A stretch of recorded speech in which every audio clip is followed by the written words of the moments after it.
And welcome to the Ruby Tuesday. My name is Ruben, and this is me talking about the end credit scenes for Green Snake or White Snake 2, depending on what you want to call it.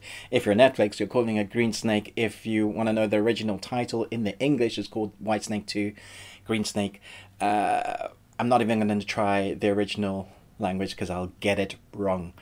But let's talk about those two end credit scenes. Spoilers ahead, so if you haven't seen the film and you don't want to know about the spoilers, those end credit scenes, leave now, watch the film, and come back. But for now, let's jump in. So in the final scene, Verta reassembles the jade hairpin, which Fei Hai had shattered, and releases Blanca's soul from inside it, enabling her to reincarnate. Now this is where it gets tricky, because Netflix haven't put the original White Snake film on most, I guess, wider audiences won't have seen that film, so won't know what the bridge represents, the location. So when we see the fox, you'll recognize the character and you're wondering what she's doing there with her two minions. And then we hear the voice and the demon with the hand coming out, and you see the fact that there is a tail which represents her ninth tail. If you've been watching in the film, you would have recognized when she exposed herself as the nine-tailed fox, she actually only had 8 tails.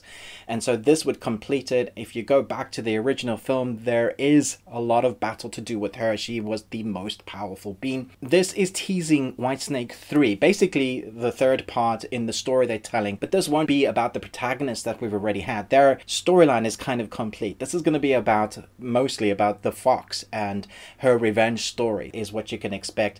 I don't think we will be seeing it in 2022, probably 23, because we're going to be talking about what they're going to be bringing out next year, which is talking about the next end credit scene. So the final end credit scene, this is basically showcasing what they're going to be doing for the sequel for Nezha Reborn, or New Gods Nezha Reborn, and this is called New Gods Yangjin. Don't quote me on how you pronounce that. I probably got it wrong, but it's Yangjin.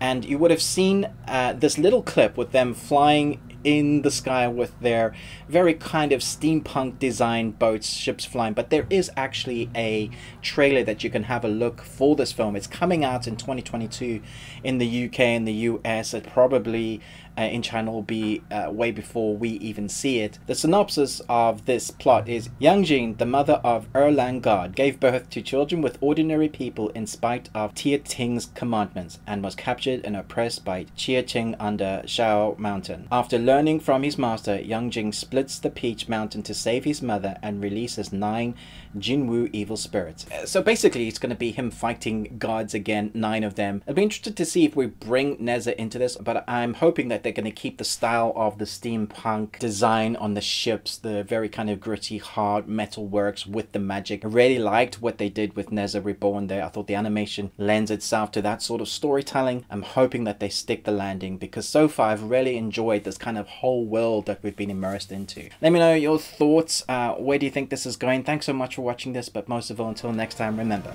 live long on Tuesday.